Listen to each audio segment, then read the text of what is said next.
celebrating the Everett Herald's Man and Woman of the Year in Sports. We continue a tradition started last year, combining the induction ceremony of the Snohomish County Sports Hall of Fame and honoring the Herald's Man and Woman of the Year in Sports. Would you please welcome the sports editor of the Herald, Kevin Brown.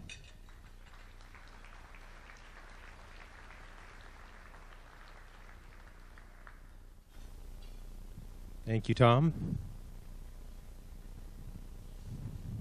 It's my honor to be here tonight to give these awards to our 2010 Man and Woman of the Year in Sports. As Tom mentioned, this is an award that the Herald has been handing out for over 60 years now. The first one came out in 1945.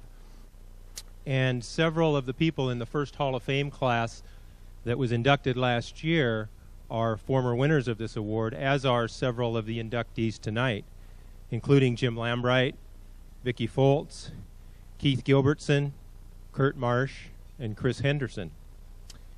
And who knows, we may be back here 20, 30 years from now with these same people that I'm honoring tonight going into the Hall of Fame. The first one I'm going to start with is our Woman of the Year in Sports. She's a 2006 graduate of Snohomish High School, where she was a standout basketball player. Dacia Henderson was one of the first players recruited to Seattle Pacific University by Coach Julie Van Beek. Her first year was 2006. Dacia was, I believe, maybe even her first recruit. Dacia enjoyed a stellar career at SPU, but clearly it was her senior year where she really stood out, and that's what she's being honored for tonight. A guard, she finished 9th in the Great Northwest Athletic Conference in scoring at 13.3 points per game. She was 7th in assists at 2.7 per game. She was 1st in steals at 2.5 per game. And most important, I'm sure, to Dacia, the Falcons made it to the Elite Eight of the NCAA Division III Women's Tournament. I have a quote that Coach Van Beek, now Coach Heisey, gave me to say about Dacia's senior year. Dacia's senior year was rather trying for our team. We experienced key injuries to a couple of players. That meant our team struggled offensively at times, and it meant we had to make some changes. Never once did she complain or make comparisons to how things were previously done. She stayed focused and trusted her coaches. Instead of showing frustration to her teammates when they were inconsistent or didn't give their best, she kept encouraging and leading by example. At the end of the year, Dacia was a near unanimous pick as the GNAC Player of the Year. She got 8 of the 9 votes. I don't know who the goofball was that didn't vote for her. She also was named a third-team All-American. And just to show that not all her skills are on the basketball court, she also was named first-team All-District Academic by the Sports Information Directors of America.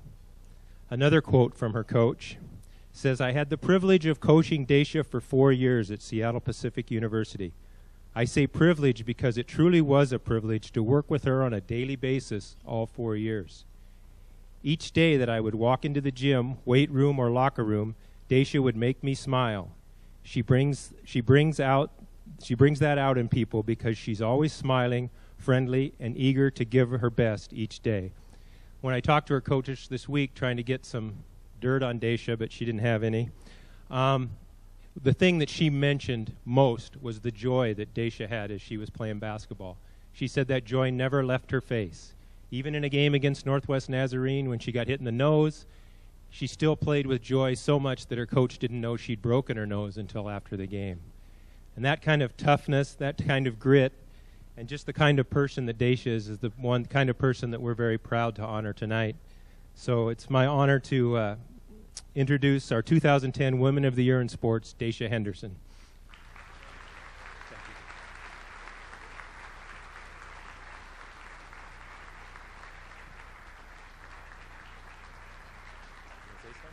It's up to you. Good evening. I'd like to first of all say what an honor it is to be here, and congratulations to everyone else who's being inducted, and to thank you to all of you who have put this together and are here supporting everyone tonight. In particular, I would like to mention my high school coach, Ken Roberts, and the whole coaching staff who enabled me to get to Seattle Pacific University, where I had the honor of playing for another great coaching staff, Coach Van Beek, now Heisey, Coach Skiles, and Sasha Anderson, who's not here.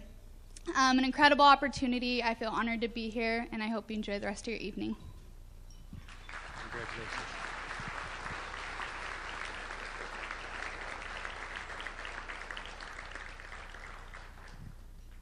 Our 2010 Man of the Year in Sports is the first Everett Silvertip player to ever be honored. We did honor their coach, Kevin Constantine, in 2004, but Shane is the first player to ever win this award. And to be honest, he's a little bit of an unlikely winner.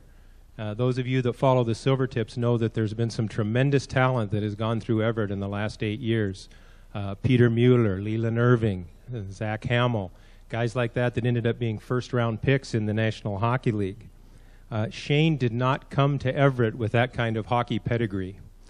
He learned his hockey in the hockey hotbed of Valencia, California, where he was playing probably as much roller hockey as he was ice hockey.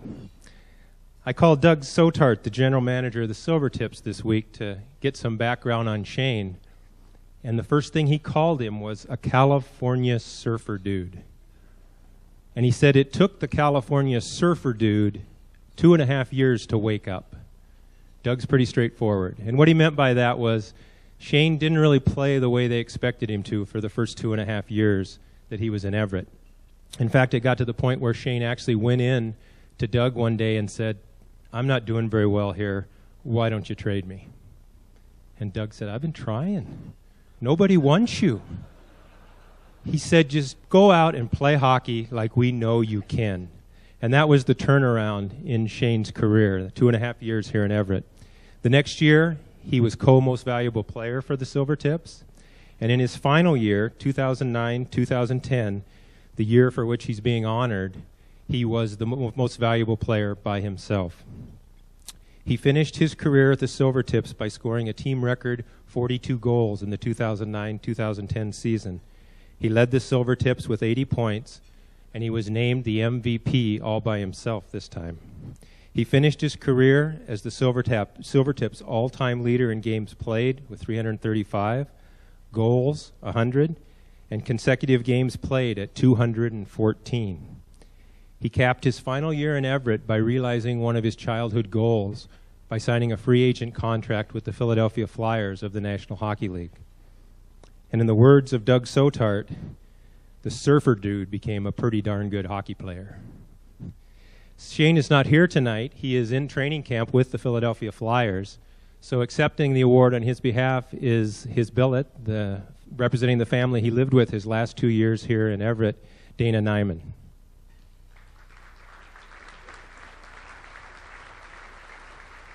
There you go, Dana. Okay. This is so cool. Shane couldn't be here tonight because, of course, he's still trying to make the Flyers team. But he wanted every one of you to know how much he loved Everett and playing for the Silvertips. He collected a lot of wonderful memories during his 5 years that he was here with the team. And this award was a pleasant surprise for him, one he'll cherish forever. Thank you.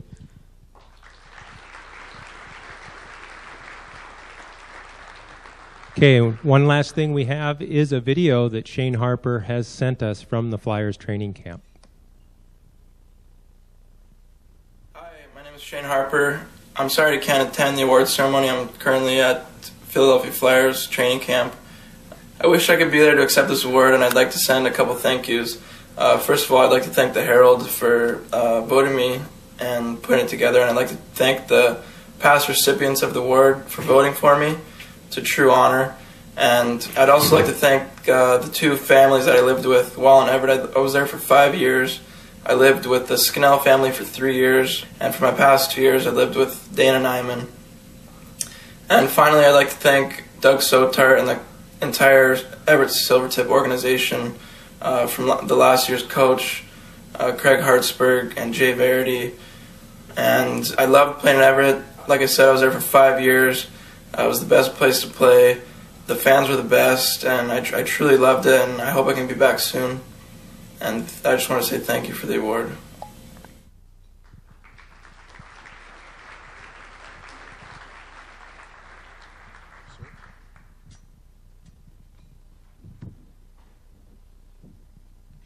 Our keynote speaker this evening is the host of the Dory Monson Show on News Talk 97.3 Cairo FM, the host of the Seattle Seahawks pregame and postgame shows, former play-by-play announcer for the Everett Giants, and most importantly, the head coach of the Shorecrest Scots girls basketball team, Dory Monson.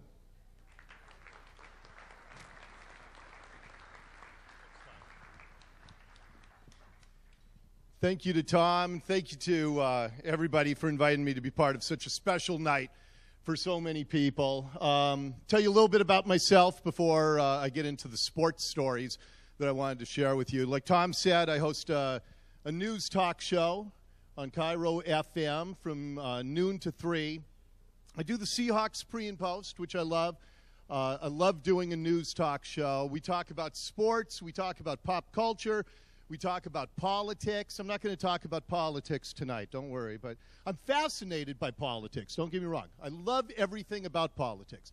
I even love the word politics. I don't know if you know the origin of that word. It's made up of two words.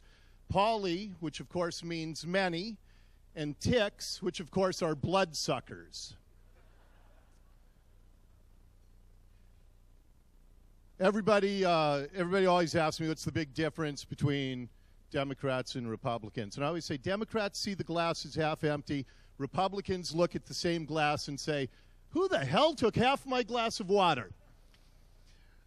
But I don't want to talk about politics tonight because I was thinking about all the sports stories that are part of my life, most of them here in Snohomish County. I didn't grow up in Snohomish County. I grew up in Seattle. I went to Ballard High School. I was a proud Ballard Beaver. When I went to Ballard, it was, Dory is an Icelandic name. Everybody who went to Ballard High School was son or daughter of a fisherman. And it was not exactly an academic powerhouse when I went to Ballard High. We all thought that SATs stood for Scandinavians Ain't That Smart. And then from there, I went on. My wife and I, we have 3 daughters. One's a senior at the University of Washington, and then 2 at the school where I coach. I have a senior at Shorecrest and a junior at Shorecrest. We were going to stop at just 2 kids, but I thought the more wage earners that I had, the better chance I'd have of getting into a really good nursing home someday. So we just kept having kids until I was comfortable about that. I love the world of sports that we're honoring here tonight. I do stay active in broadcasting with my Seahawks work. I try to stay active playing sports, which gets harder, as all of you know. It gets harder and harder as you get older to keep playing sports. I can't find the right league to play in anymore. If any of you know of a 5'9" and under, 49 and over basketball league, please let me know, because I'll be in it like that. I didn't grow up here in Snohomish County, but a lot of my life has taken place here. As Tom mentioned, I am a Wesco basketball coach. I'm the girls' varsity basketball coach at Shorecrest High School. And it's a busy life. You know, all of you have busy lives. And, you know, my radio show takes 50, 60 hours a week. The Seahawks job takes little prep on Saturdays, all days on Sunday. And people ask me, how do you have time to coach high school sports on top of that? And how do you not make time when you have a chance to impact lives, but also you get much more out of it than what you put in? As all of you who have been involved in high school sports know, you get much more out of it than what you put in. And I'll tell you one quick story. A couple of years ago was my first year working with the varsity girls at Shorecrest, and we had never in school history, 48 years of Shorecrest High School, we had never made it to the state tournament. And I'm very fortunate because I had coached, starting with Boys and Girls Club, Alderwood Boys and Girls Club team when my middle daughter was a kindergartner. And I kept sticking with that group, and we coached AAU and select ball and traveled all around the West Coast. And then when they got to high school, the high school job opened up, and I was able to coach them at the high school level. So my group of seniors this coming season, I've coached a couple of them since kindergarten. I will have coached 2 of these girls for 13 years. And and it's just a joy. So 2 years ago, when that group of girls were all sophomores, we sat down and participated in what I believe is the most powerful, motivating force in all of our lives, and that's the power of goal setting. We sat down and said, we're going to do something no team from our school's ever done before. We're going to make it to the state tournament. And we started working toward that goal. And we made it to the district championship game. And we played Linwood in a game out at Glacier Peak 2 years ago. And our girls played great. We won the game, made it to state for the first time in school history. There was a big pig pile at mid-court with all of the girls and kids coming down from the stands, and the gym was packed. It's not always packed for girls' high school basketball, but it was packed. And I'm out at mid-court. I'm looking like Jim Valvano. I'm just looking for somebody to hug out there because we were all so thrilled by this. And one of my players, a girl that I've coached forever, Shannon comes up out of the pig pile, and she comes up to me, and she says, Dory, what's this bone right here? And I said, well, that'd be your breastbone. Why do you ask? And she goes, it's sticking out right now. And you know, I'm thinking, I don't say this, but I'm thinking if something's sticking out, you shove it back in and talk to a doctor after state next week. But I know Mike Colbreeze is here, and I will say that I was only thinking that because I actually comply with all WIAA recommendations for how to deal with injuries. So I just go, no, Shannon, come on, nothing's sticking out. And she grabs my hand, and she goes, no, here, feel this. And I go, whoa, Shannon, are you crazy? Are you nuts? I said, look at this. I can't touch you there out here in public. And this is a true story. I'm not embellishing this at all. And without missing a beat, Shannon says, oh, yeah, you can't do it in private either. And I thought on this one night, I remember that moment. I knew it was one of the funniest lines I'd ever heard. It was delivered with perfect comic timing by her. And here we had achieved this goal. We were in the middle of the celebration. So I felt like maybe somehow I'd impacted these lives. And I realized, and they're giving me something on this night, this moment that I'm going to remember. I'm going to remember that line for the rest of my life. It was one of the funniest lines I'd ever heard. So when people say, how do you make time to coach? How can you not make time to get moments like that if you're given a blessing like that? My broadcasting career started here in Snohomish County. I was 17 years old. I had no idea what I wanted to do with my life. I was kind of young when I graduated high school. I was 15 when I graduated from Ballard High. My dad was gone. We were kind of in poverty situation. Nobody in my family had ever gone to college. So I went to Shoreline Community College for a couple of years. Got an AA in business, was working at a print shop, thought I wanted to manage a warehouse for the rest of my life. And then I decided to try a broadcast school, which was kind of a scam, but I tried it and got an opportunity to intern at a radio station here in Everett, Radio 123 KWYZ, which was, you know, the KRKO building right next to the freeway. KWYZ was in that building at the time. And that launched me into this incredible series of experiences, of life experiences that I thought about as I was thinking about all of our inductees here tonight. Because what's the common thread with all of these inductees? It is that they embody excellence. I'm sure that every one of them embraced the power of goal setting. And I know that every one of them have impacted lives because all of you are here tonight. All of you want to honor them because of the impact that they have had on you, maybe individually, or on all of us as a community. And I wanted to talk about one of the people that I encountered kind of early in my broadcast career. I was a sports producer at King 5 Television, and I heard about this kid at Edmonds Woodway High School. He was running the 100 meters for Edmonds Woodway. I think this was probably mid to late 80s. He was running the 100 meters at Edmonds Woodway High School and finishing dead last in every single race that he ran. But there's a good reason that this kid finished dead last in every race. Tony Volpentest was his name. I wouldn't be at all surprised if he is honored by this group someday here in your Hall of Fame. Tony Volpentest was born with stubs for arms, and his legs stopped right below his knees. He had a birth defect that he had no hands and no feet when he was born. But he turned out for track and field because he heard it was a no-cut sport. So he would run the 100 meters.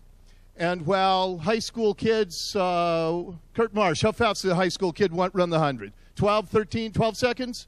Yeah, 12 seconds. Okay.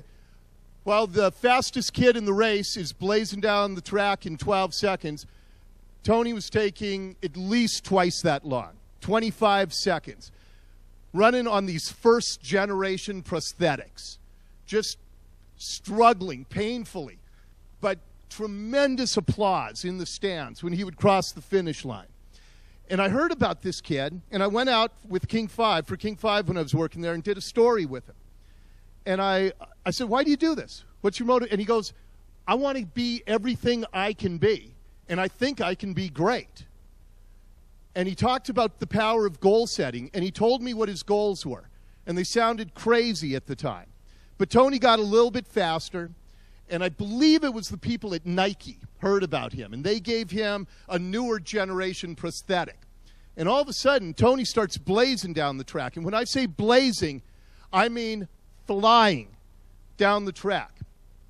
Tony Volpentest, who was just ambling his way down, when he first started out at Edmonds Woodway High School, in 1996 at the Atlanta Paralympics, set a world record in the 100 meters with a time of 11.36 seconds.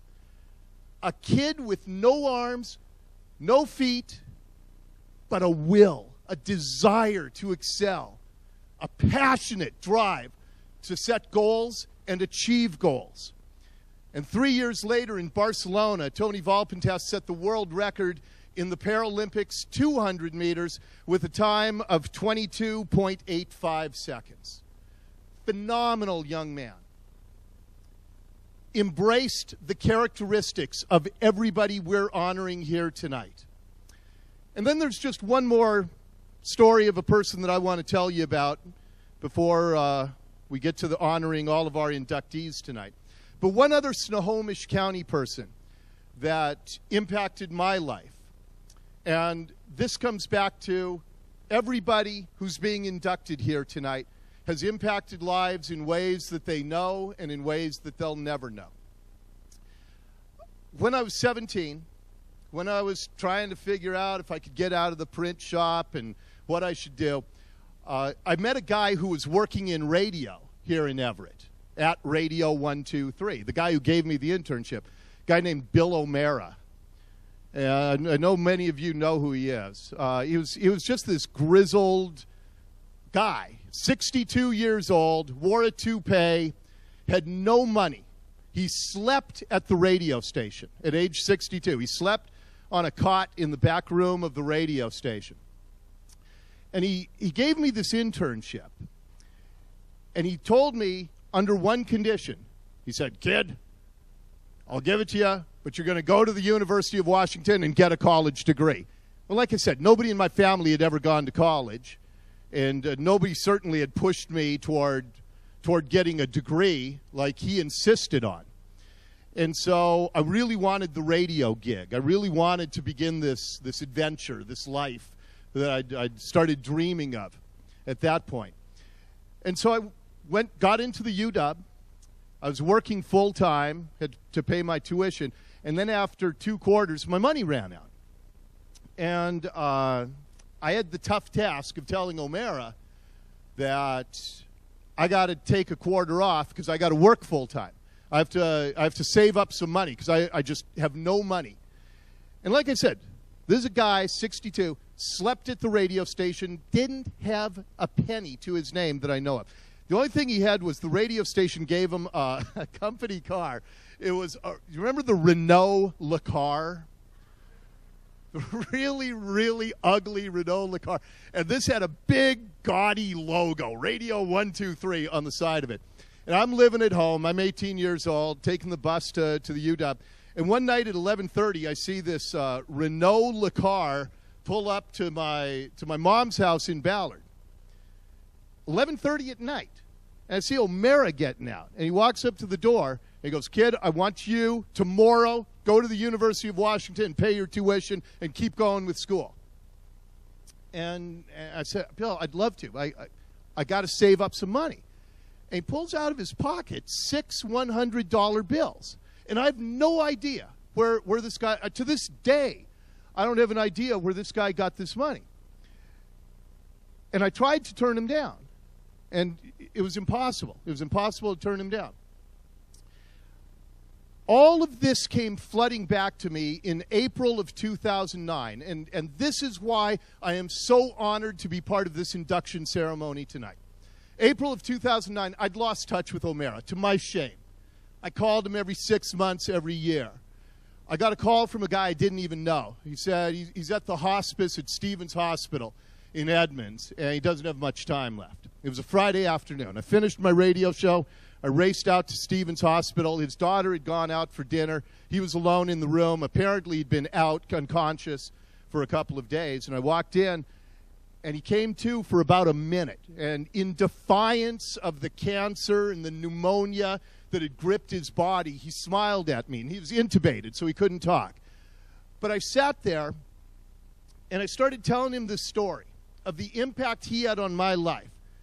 And that's why I'm tying this together, because I think all of the people here tonight have had some kind of impact on somebody's life. And I started telling him about how when I went to the University of Washington, I met the woman who is now my wife of 24 years. And because of that, I have a family that is the center of my universe. Other than my faith, my family and my career are the most important things to me. He also introduced me to Dorothy Bullitt, who was the matriarch of King Broadcasting. She started King 5.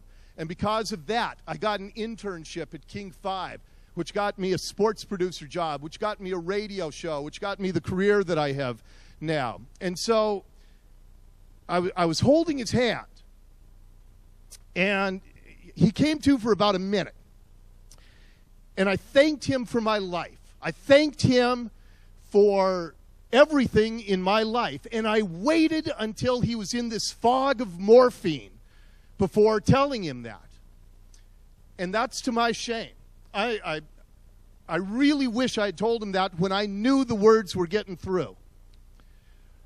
And so I tell you this story of Tony Volpentast, who embraced goal setting to the extent he did, of O'Mara, who touched a life on an individual basis. Because for all of our inductees here tonight, through your goal setting, through your excellence, through your example, every single one of you have changed lives. And the fact that everybody here tonight gets to tell you that is, I speak on behalf of everybody in this room, because I know all of us are very proud to be sharing this night with you right now.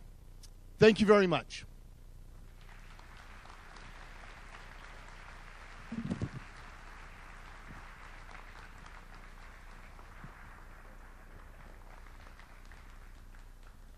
One more time, a big thank you to Dory Monson from Newstalk 97.3 Cairo FM. And now the reason that we are here tonight is time for the induction of the second class of the Snohomish County Sports Hall of Fame. First is a new category for induction in the Hall of Fame, that being Sports Contributor. In this case, no one contributed more to his sport. From humble beginnings announcing high school wrestling matches at Edmonds High School, this music teacher kept advancing in his avocation to the districts, the regionals, and then the state wrestling tournament. Then the NCAA called, and he did the nationals for both the NCAA and the NAIA, the Goodwill Games, the Pan American Games, and 5 Olympic Games. Always the choir director, the WIAA taped him singing America the Beautiful in 2007.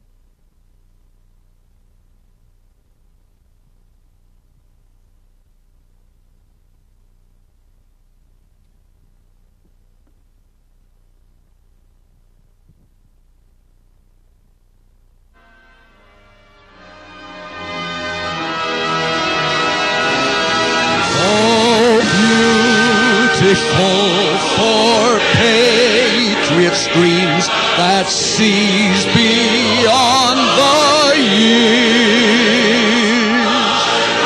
Thine alabaster cities gleams, undimmed by human tears. America, America, God mend thine every flaw. Confirm thy soul in self-control, thy liberty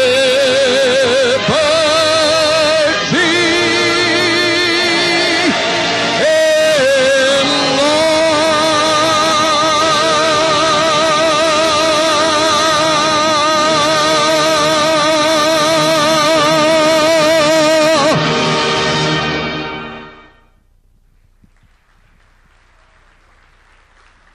Our first sports contributor and 2011 inductee into the Snohomish County Sports Hall of Fame, Ed Aliverdi. Accepting on his behalf is his friend and colleague for more than 40 years, Frank DeMero.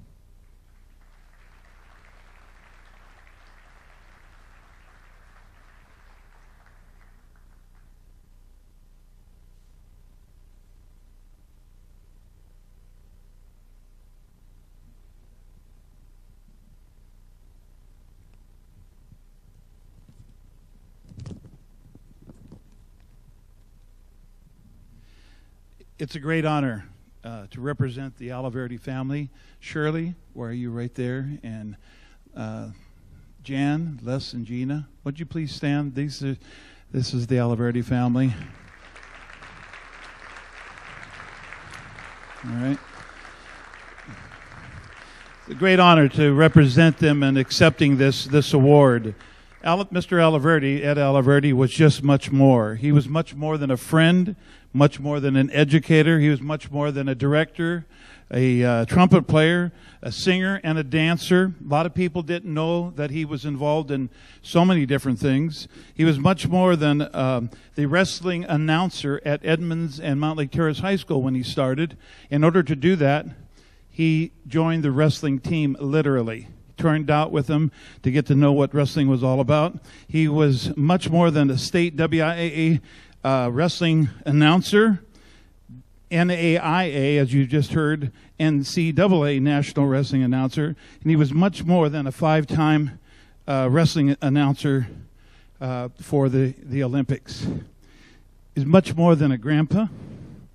He was much more than an uncle, much more than a brother and a son, much more than a husband, and certainly much more than a father. And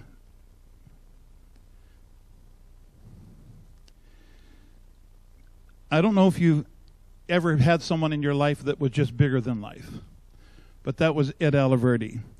You just heard him sing, and I can tell you that he sang the national anthem at a lot of the Olympics, NCAA champion. You could not help but join in with him singing and certainly cry at the end of what he was doing. Did you ever hear Ed announce, any of you? Yeah. Did he really need a microphone? I'm not sure. He had certainly one of the strongest carrying voice. And where's Kim Wilson? Kim, you heard him a lot of times. And there were just nobody that could do that better. He made people during the 4th of July parade. He announced at the Edmonds 4th of July parade, he made everyone that went through that parade, it didn't matter who they were, they just were a little more important when he announced them. Whatever Ed did, it was to the fullest. In music, we have a word, it's called tenuto, and that really sums up Ed in every way, because that means a note that gives its fullest. And that's definitely Ed. My brother Ed had no governor. He had no regulator. Ed was a full-bore guy, 100%. No matter what he did, where he did it, he just gave it his all. The special inductee award, usually these awards go to athletes, go to coaches. We, my family, the DeMeros and the Alaverdes, we would like to commend Snohomish County Sports Hall of Fame for recognizing Ed not only for what he did mat side, but for what he did as the world's greatest ambassador for amateur wrestling. So thank you very much, and on behalf of the Alaverde family, we accept this award.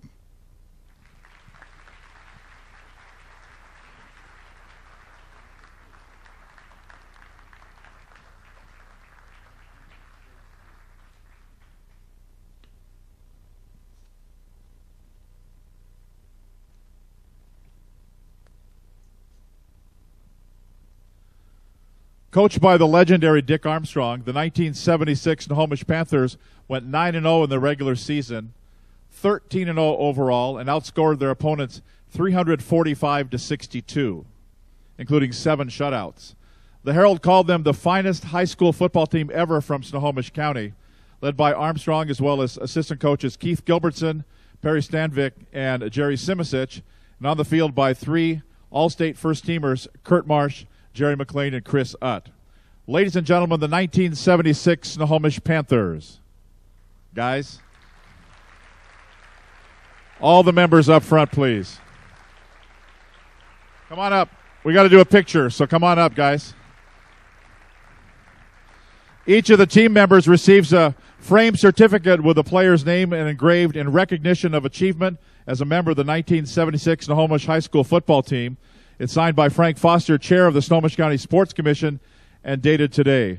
Principal was George Nowodnik at that time, and also the athletic director in 1976 was Jim Langus.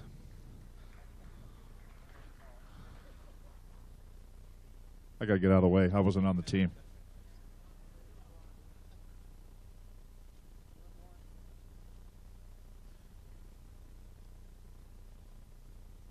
And Chris Utt's going to accept on the behalf of the team.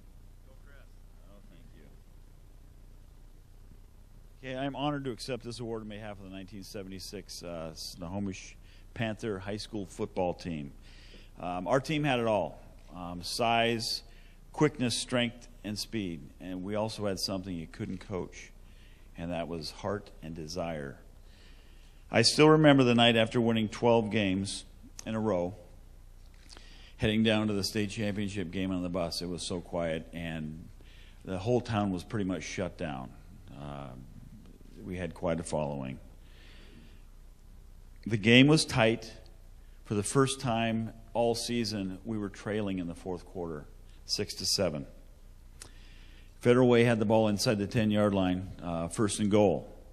Well, on 4 consecutive running plays, we shut them down on the 3-yard line. We got in the huddle. We've got 97 yards to go. We're in the fourth quarter, and their defense was pretty stout at the time. Well, we got together, said we got to get this done. Let's do it. So we proceeded to blast down the field, got the ball all the way down to about the 36-yard line, ran a counter, Dave Johnson up the sidelines, touchdown. Game's basically over. We won the thing. I got to tell you, I'll treasure the memories of this game. The friendships that I've made over the years with these guys, I'll remember it the rest of my life. I want to thank you for this honor. We'd like to thank you for this honor. Really appreciate it. Thank you.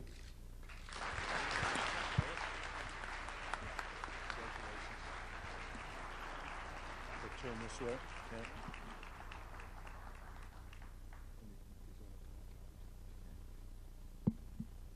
Guys, go to the front of the stage. They want to get a picture up front.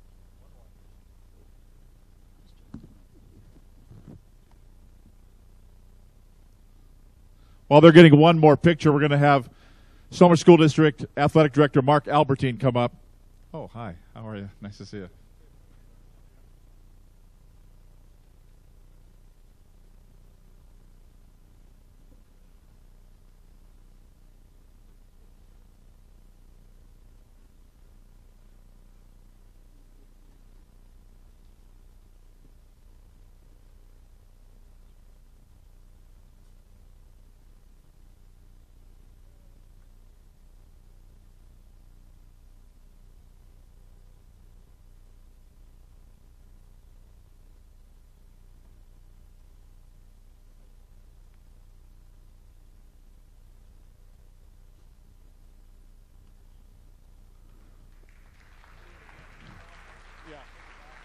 picture of you giving that to him.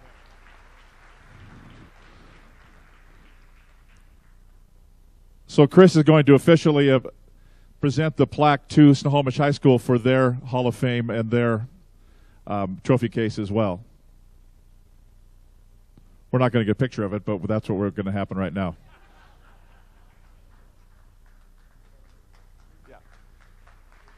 We'll get it. Thank you to the Snohomish High School Panthers. Coach Mark Perry, some of these guys look like they could still play. You might need them tomorrow night at Lake Stevens on a game you can hear on Fox Sports 1380. 7 o'clock pregame show. 7:30 kickoff from Lake Stevens Stadium.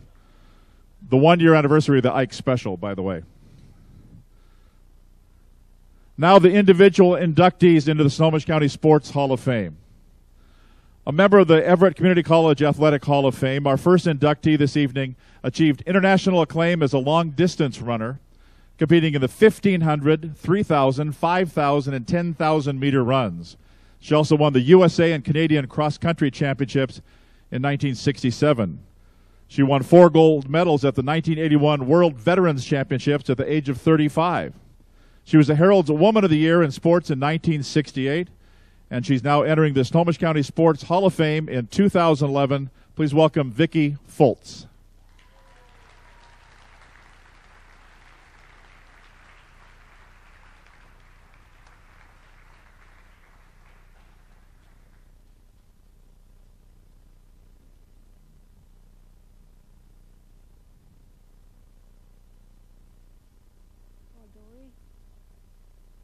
Glass is not half empty or half full, it's the wrong size.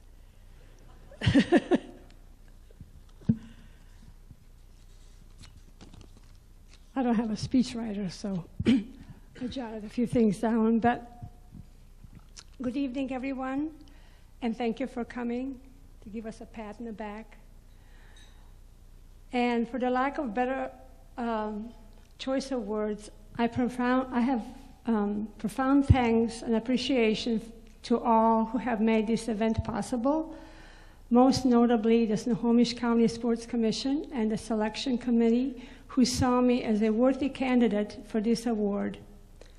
Looking over the list of my fellow inductees, I feel truly humbled to share this honor with these great athletes and coaches, including another Monroeite, Lee Orr, an Olympian and a world record holder. I thank you also to the Everett Herald and the sports department for all the flattering things that have written about me over the years, for promoting the Sportsman of the Year program, and just the overall great sports coverage, which I feel is instrumental for the huge influx of the great athletes coming out of this county. Many years have passed since my husband and I made our way across the country to settle in this Snohomish Valley and carved trails through our woodland acreage.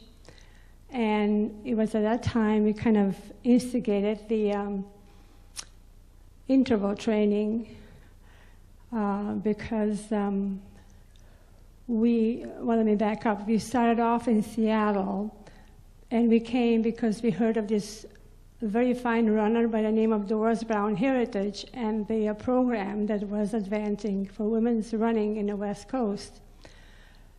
And sure enough, met Doris Brown and ended up racing against her, and be it at Green Lake, I was behind Doris Brown. As time passed, at national championships, I was behind Doris Brown.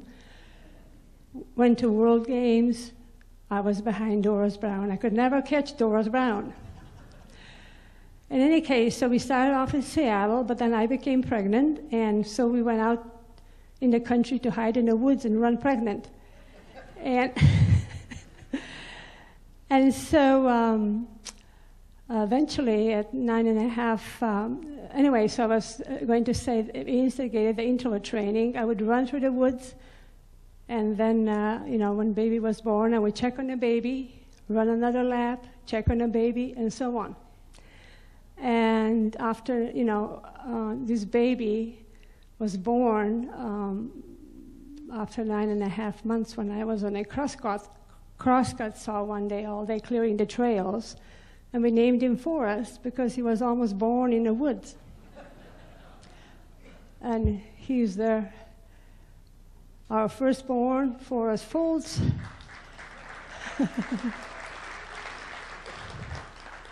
Of whom we are very proud as a fine son, and also proud of his achievement as a graduate of Salton High School and making his way to Microsoft, where he is one of the distinguished engineers there. We also have another son who is not able to be here. He lives in California. And so, in closing, I would like to again thank everyone from the kitchen staff to the people who honored me with this, and all the people in between that worked very hard to make it all happen. And I also feel that a person is blessed by having good friends and family, and some of whom are here today. I already mentioned our son Forrest. Then there is Linda Ellingson, actually Linda Ellingson Atkins, and Herm, fine runners, and she's a sports writer. Herm is one of the best marathon runners in Snohomish County and actually beyond. Then, of course, there is Doris and her husband Ralph, dear friends. Al Erickson, next to them, a fine athlete, decathlete, a world class. Glenn Franklin from Salton, who was a fine athlete going to state and with whom I ran for many years. And Carl Heller, a fine pole vaulter in his days. Friend from Boston, Sam Reiner. And last but not least is my hubby, who got me into running, cracked the whip, was my biggest supporter, and to this day, he's still my best friend after 47 years. So thank you again for all. I feel very honored.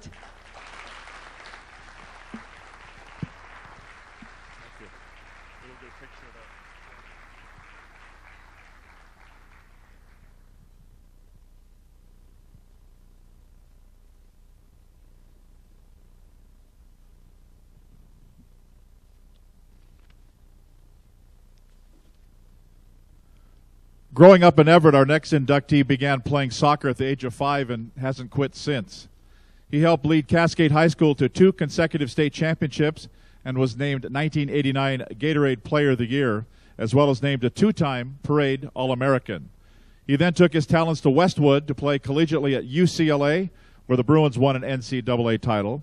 He also played for the U.S. World Cup team and the 1992 U.S. Olympic soccer team. After playing for several MLS teams, he retired in 2006 and is currently the technical director of Seattle Sounders FC.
He got a haircut. Chris Henderson.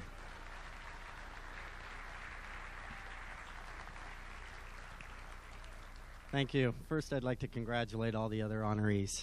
It's great to be part of this class, and you look at last year's class, and it was a great group of people as well.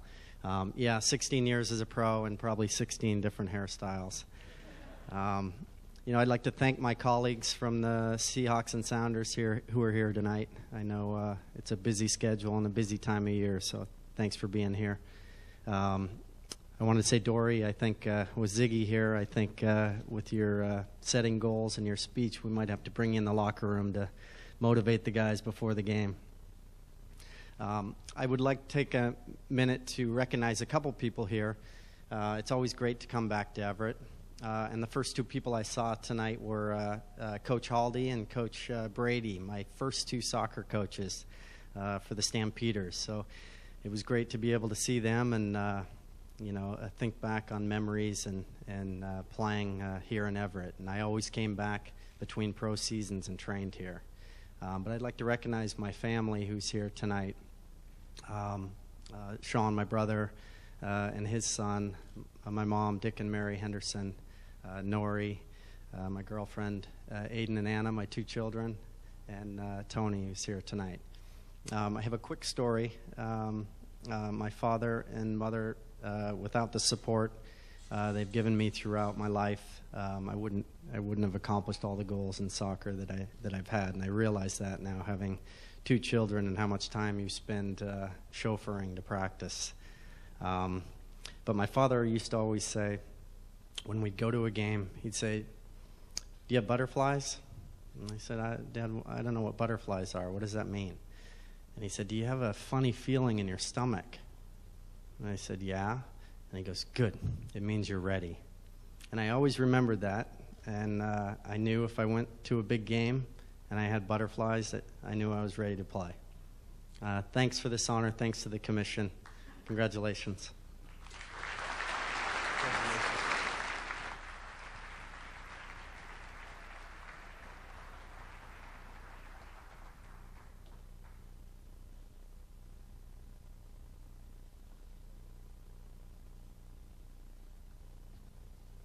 A standout athlete at Stanwood High School, Sarah Jones attended Pacific Lutheran University and was on the swim team and later joined crew.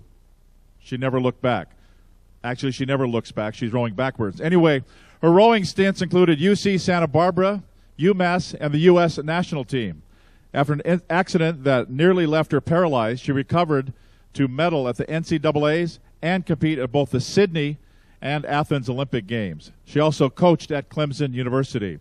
A member of the second class of the Snohomish County Sports Hall of Fame, here is Sarah Jones.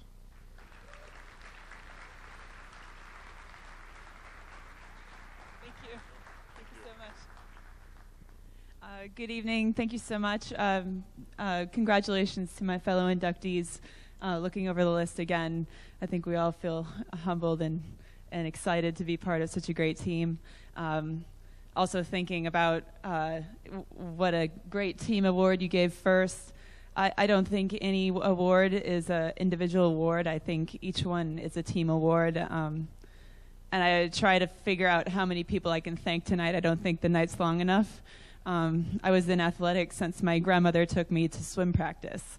I thank her. I thank my parents who raised me in sports, and my mom always said you have to do two things. Well, I'm sure she said more, but she always said you have to do well in school and you have to do a sport, whether you like it or not. Of course, I loved it. I was in sports my whole life and could never get enough of it. Even when I went to Stanwood High School, I moved there from Olympia, and I thought I was a swimmer. Stanwood didn't have a swimming pool at that point. That didn't stop me. I want to thank the Stanwood administration and sports administrators that supported me while I was in high school and allowed me to compete for another school altogether. Didn't make too much fun of me when I wore a purple jacket at Stanwood High School. And but it's amazing people like that who will go to any length to help young people succeed, to set an example about executing whatever is necessary to allow athletes to achieve their goals. Those are our coaches and administrators and parents and friends that move us through life from the beginning to our highest achievement. and allow us to become the athletes that we do, that I did. So I'm eternally grateful to my team in life, and most recently to my new team, my husband, Oren Benari, who just married me last weekend. So go team. Thanks again, and congratulations to everyone.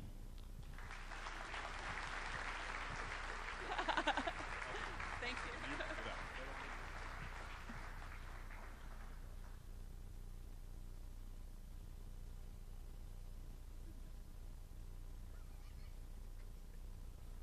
No secrets. A member of that Snohomish High School 1976 state championship football team we honored a little earlier, Kurt Marsh was a parade All-American before heading to the University of Washington, where as a Husky played in 3 bowl games, including the 1978 and 1981 Rose Bowls. By the way, I drove all the way to Pasadena in 81. You guys lost. Drafted 23rd overall by the Raiders, Kurt was a member of the 1984 Super Bowl winning team. He retired after playing 6 seasons in the NFL. He later won a gold medal at the Wheelchair and Amputee National Weightlifting Championships. A member of the Washington Interscholastic Activities Association Hall of Fame, and now a member of the Snohomish County Sports Hall of Fame, Kurt Marsh.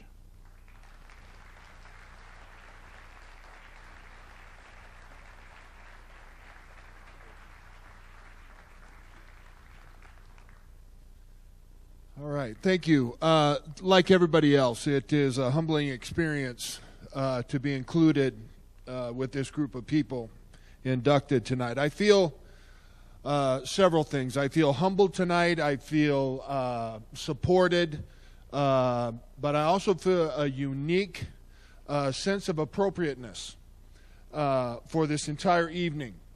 I'm humbled because I've been selected to be a member of a group of such outstanding athletes, and that somebody has recognized in a little way some of the things that I've accomplished in the efforts that I've done individually in my athletic and personal background. But I feel supported in that, number one, my family is here and has supported me my entire way. My wife, Pamela, my son, Jacob, my son, Christopher, my daughter, Jillian, is not here tonight. She's taking care of my grandson at home. Maxim, but my father-in-law and my mother-in-law are here, but I feel supported by them. I also feel supported by the fact that my teammates are here, the teammates that helped me become a football player. You see, I didn't start playing football until I was a sophomore in high school. I went to a private school through 9 years of school. I was a 9th grader at Zion Lutheran Christian Day School in Snohomish, Washington, and we had a gymnasium that had a carpet floor. We didn't have a football field. We didn't have a football. We had a basketball, and I was a basketball player. I loved basketball. I played baseball, and when it came time to sign up for football, they looked at me and said, "You're too big, son. You can't play with these kids." So I never played Little League football. So when I got to the high school, Coach Armstrong took a look at me and said, "Son, you're..." And I said, "What?" And I couldn't understand him because he was drooling. And he said, "You're going to play football." And I was 6'4" and about 250 pounds. And he got me out for the football team. And the reason I feel supported is that for the first 2 years of that experiment, I was terrible. I was awful. I could not play football. Football is a very technical game. You have to have leverage. You have to understand footwork. You have to understand different plays and different schemes. And all of that swims in your head like bees in a beehive. If you don't understand that and put that together with your body at the same time, people that are half your size can kick your butt. And it happened to me. And it was embarrassing. I'm telling the honest to God truth. And without the teammates that you saw up here, I would have probably quit before my senior year. But those guys were such a great group of guys. They made it so fun, and they were so good at it, that they helped us win so many games that I wanted to be a part of that team. And by the time my senior year came around, they had convinced me to stay. They had convinced me that we were going to keep winning, and I became part of that championship team, and something clicked. All that hard work with Coach Armstrong as part of that support I felt happened, and my senior year things clicked, and you heard it. I became a parade All-American, was lineman of the year by Prep Sports, and all of these great things happened, and not because I studied to be this great football player, but because I had a support system that around me that gave me a chance to do it. I had some God-given ability, but the support was there, so I feel extremely supported. And my parents didn't push me. They just supported me. And the other support I feel is that I have a unique appropriateness about this evening. It's appropriate that I be put in with this group of people because the recruiter that recruited me to the University of Washington is in this class, Jim Lambright. Jim Lambright gave me an opportunity to go to a school that took me to the next step. It was a school that was in a building process with a coach that was on the cusp of becoming one of the greatest coaches that college football had ever seen, and with one of the greatest position coaches that college football has ever seen, and one of the future great head coaches that college football had seen, Jim Lambright. And Coach Lambright had the most unique recruiting spiel to me that I'd ever heard. I had coaches calling me on the phone daily, bothering me. I was telling Mom, please don't let him talk to me. And Coach Lambright said to me, Kurt, I can call you every day. I can send you roses, or I can just leave you alone. What do you want me to do? I said, Coach, just leave me alone. And he did. He said, I want you bad. But I will do whatever it takes to get you. You tell me what you want me to do. I told him to leave me alone, and he kept his word. And because he treated me like a man and he kept his word, I went to the University of Washington, and they treated me like a man the entire time I was there. They made me work. Boy, did they make me work. Oh, my gosh. He was the nicest guy when he recruited me, and I didn't like him for the next 4 years, I'll tell you that. And now he's the nicest guy in the world again. It's funny how that happens.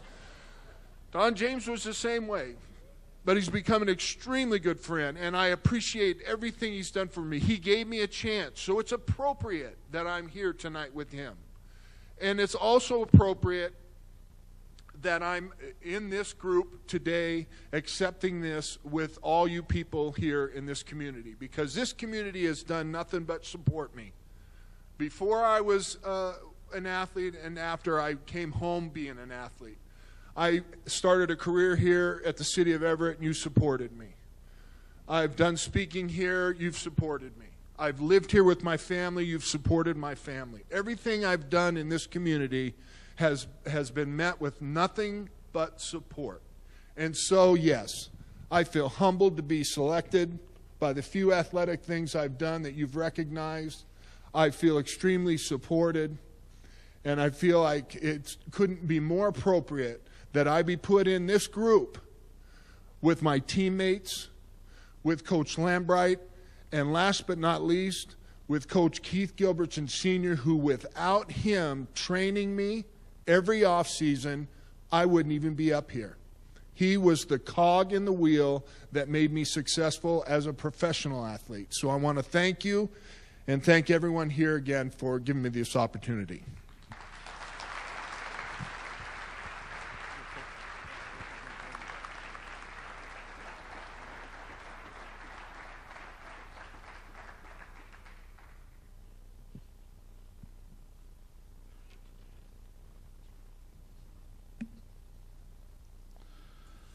Lee Orr was a hero. He was a hero on the high school track, winning back-to-back state titles in the 220-yard dash while competing for Monroe High School. He was a hero, a track hero at Washington State College, winning 8 Pacific Coast titles and the 1940 NCAA championship in the 440. He was a hero at the 1936 Olympic Games, finishing 5th in the 200-meter dash behind the winner, Jesse Owens. And Lee Orr was a real hero on the battlefield, earning the Combat Infantryman badge from the U.S. Army during World War II. Now representing Lee Orr, accepting his induction into the Snohomish County Sports Hall of Fame, is his niece, Rochelle Stone.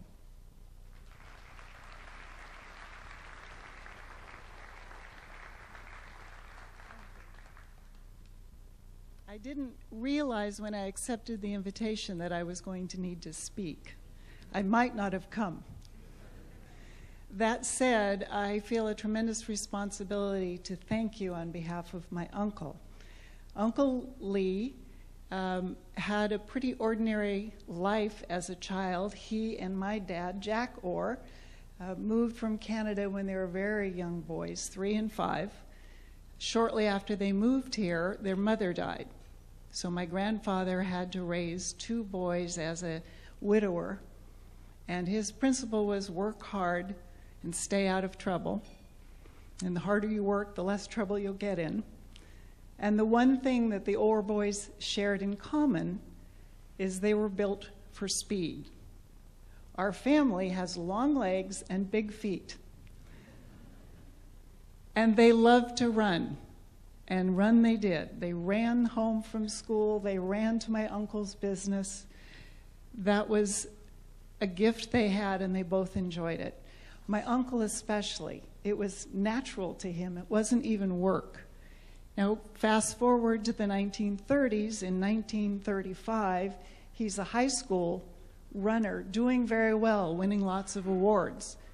A year later, at the age of 18, he finds himself getting on a plane for the first time, traveling to Berlin, and as an 18-year-old running in the 1936 Olympics.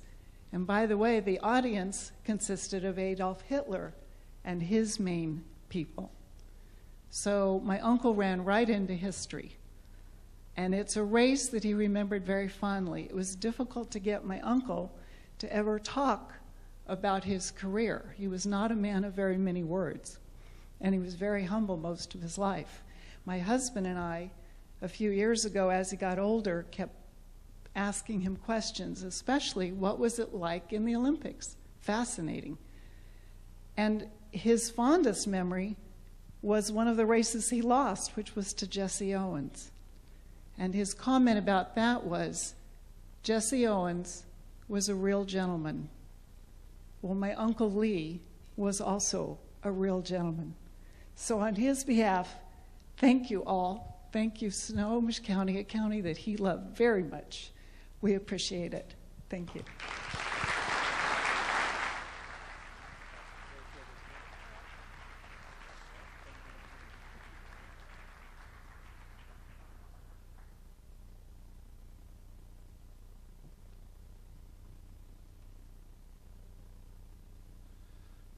As a rookie in 1941, Earl Torgerson hit .281 with 16 home runs for the Boston Braves.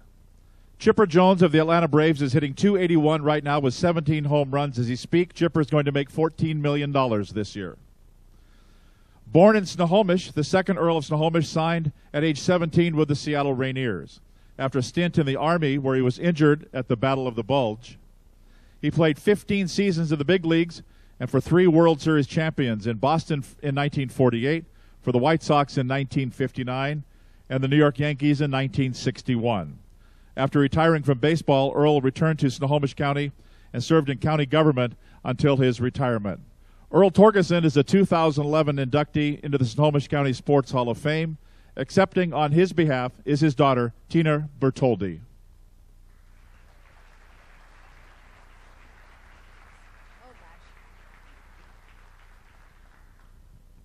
Hello.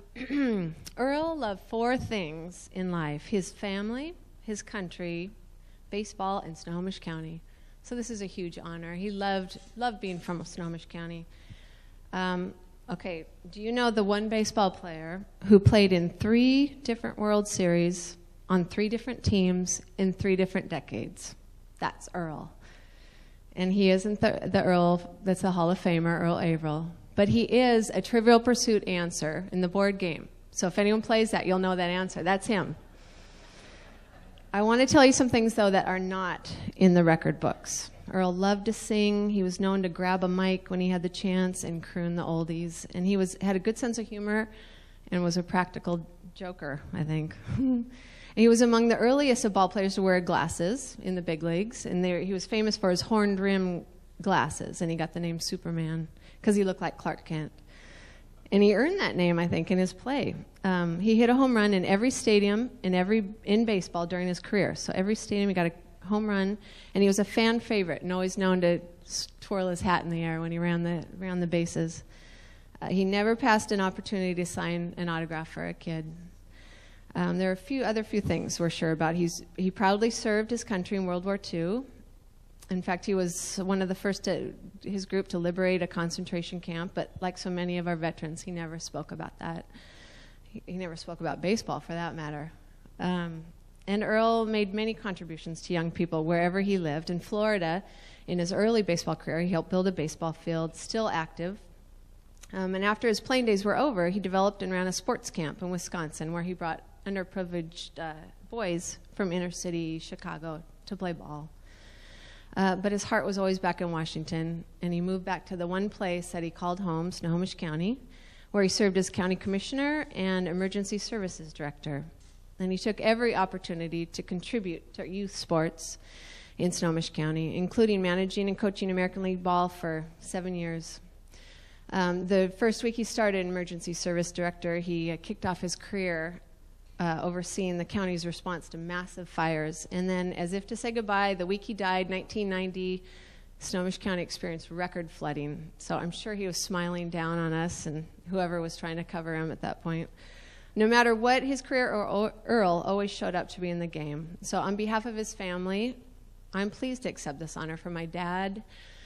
He's super proud to be from Snohomish County, as all of us are. So it's an honor he would have been proud to accept as well. Thank you.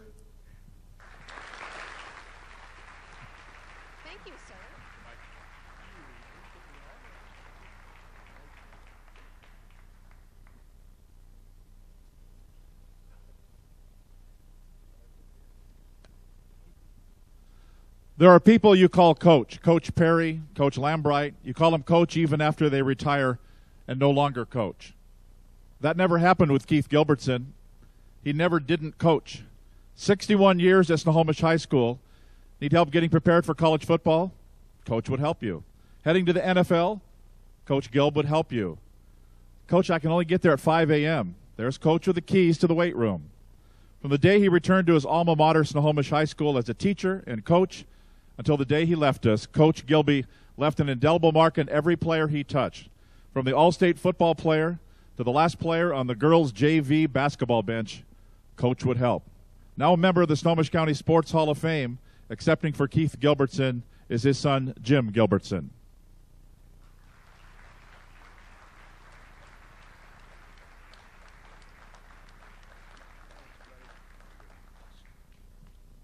I'd just like to say this about Keith Gilbertson Sr. He was a wonderful person.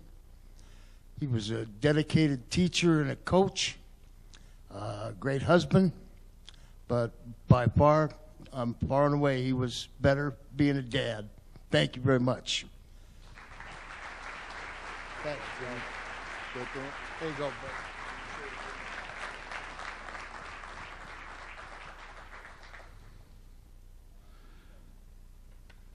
And we also have a video from Keith Gilbertson Jr.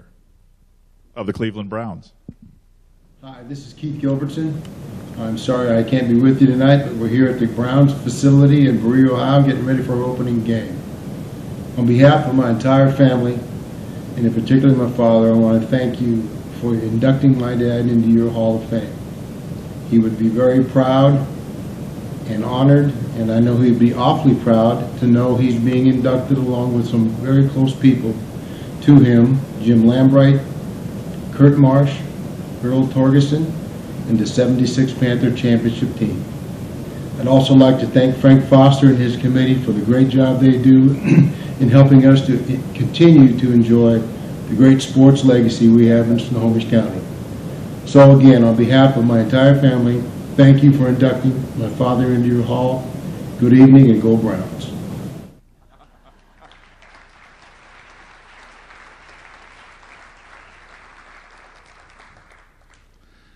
Well, it's not like Linda Goodrich needs to be in another Hall of Fame.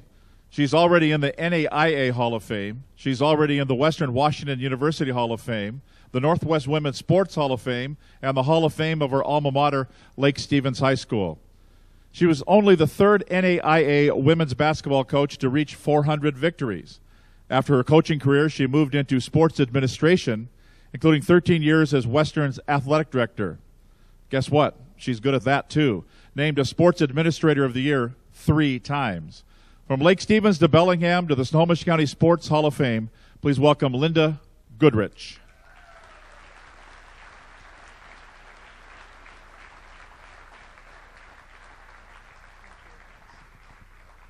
Thanks very much. It's really an honor to be here, and especially with my fellow inductees. I'm humbled to be a part of such a esteemed group. I have to say, as a young girl graduating from Lake Stevens High School in 1962, I didn't ever dream that I would be standing here today. Because in 1962, there wasn't high school sports for girls. And I think I've been blessed in my life that I've been a part of the growth of women's athletics and sports, and have been right there as we've developed and come along. So I have to agree with Sarah. Awards like this are not won by the coach. It's all the players that you coach. They really deserve the honor, because, you know, I didn't play 1 second of any game. They played it. They scored the baskets and got the rebounds, and it's really their award. I want to thank you. It's been a pleasure, and I have to say that one of my favorite poems is from Robert Frost's The Road Less Traveled. I kind of liken that to myself, in that two paths diverged in the yellow wood, and I took the one less traveled by, and that's made all the difference. Thank you very much. It's a great honor.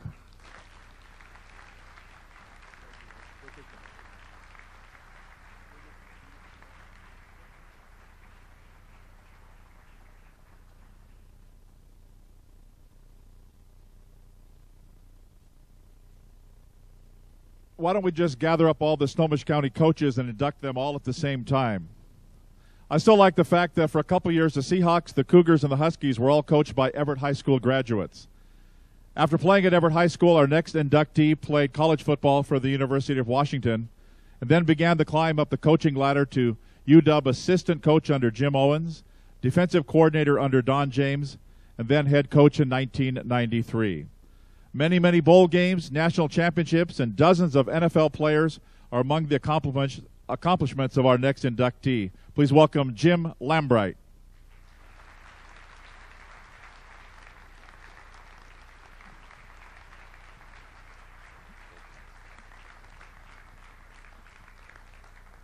Thank you.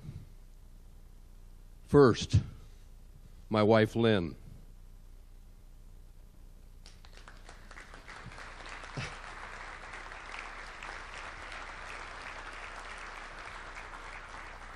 Trying for once in my life to be politically right. What a great honor for me. This is my home. This is my story. Everett has been that way from Jim Ennis to Jim Owens to where I am right now. To have the honor of being here tonight with Mike Rohrbach, with Kurt Marsh, with the team from Snohomish, you have no idea how much time I spent recruiting at the school. They were a good team, and we did recruit a lot of their players. So the story at Snohomish, Keith Gilbertson Sr. coached me when I was a sophomore turning out for summer track at Everett High School. He was my track coach. Then I ended up coaching with his son Gilby, who just was on the screen there, and the two of us were offensive and defensive coordinator on some pretty good teams. So the Snohomish County history, the opportunity that was created for me here is beyond special. It's truly an assembly of blessings that that I have been able to enjoy as an individual growing up here and then later on as a coach. So for me right now, it's very, very wonderful, very deep, and very fulfilling to be here and part of this program at this part of my career, my life. And I am now moving next into, I'm a part of Turner Construction's team that is going to tear down Husky Stadium at the end of this season and build a new one. And so of all things that kind of come about in your life, you really never know what's coming next. And so all of a sudden, I'm going to be part walking around this stadium that was so big in my life that is going to be gone for a while and then is going to be magnificent in its return. So thank you, all of you. Thank you in particular, the athletes that made me look good. And I could not be happier and more appreciative at this moment. Thank you.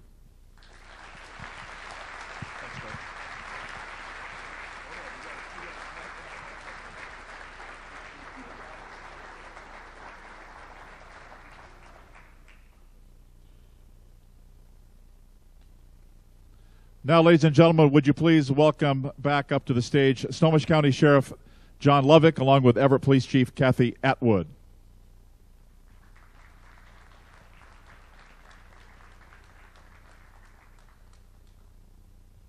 Thank you, Tom, and don't leave so fast, Dory. I've been waiting for a long time to get Dory up to Snohomish County. I am that politician that he warned you about. What did you call them? No, I'm just kidding. You know what I'm here for? You go ahead and go, Dory. Thanks for coming. Great speech. What I'm here for is I'm here to do one thing, and if you don't know what I'm standing here for, you'll know in a few minutes. If you have one of these cards, one of these envelopes on your table, open it up, and this is an opportunity. There is some wonderful memorabilia in the back of the room, and this is an opportunity to make a contribution so that we can build the display case that will hold those wonderful items. This has been a tremendous evening for all of us. And I can tell you this, I was not a good athlete, but it's always good to be around these good guys, especially Coach Lambright. I remember being a state trooper, escorting him to Husky Stadium, and what gentlemen they all were. They were all just wonderful people.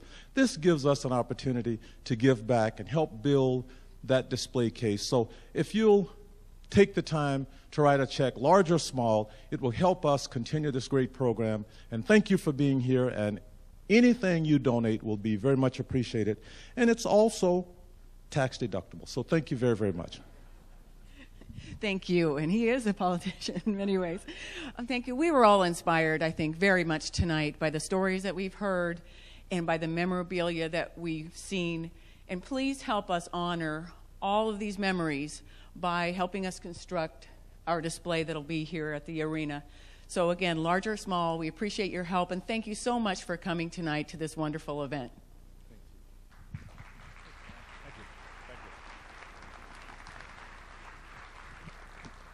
Now, one more time, a big round of applause for all of our 2011 inductees.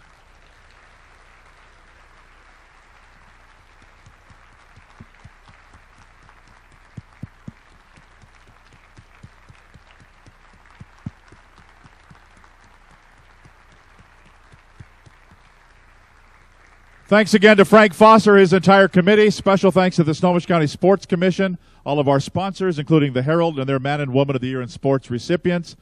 Our honorees will stay up here in front to take pictures and sign autographs if you'd like. Please drive carefully. We'll see you next year for the 2012 Snohomish County Sports Hall of Fame. Good night, everybody.